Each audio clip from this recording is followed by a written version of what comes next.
Hello everyone. Today I would like to show you all how to make pin code or password invisible on Samsung Galaxy smartphone.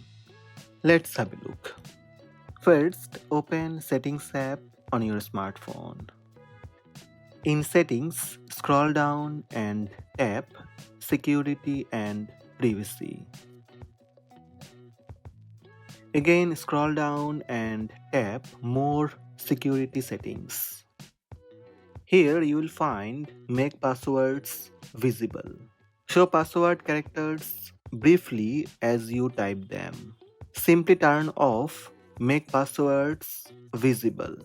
Now go back and lock your phone screen. When you try to unlock, you will see Enter PIN. Type your password or PIN. Here you will see Passwords Invisible. That's it. These are the steps to make PIN code or password invisible on Samsung Galaxy smartphone. Hope this video helped you. Please subscribe my channel by tap subscribe button. Also tap the bell icon to receive notifications about all new videos.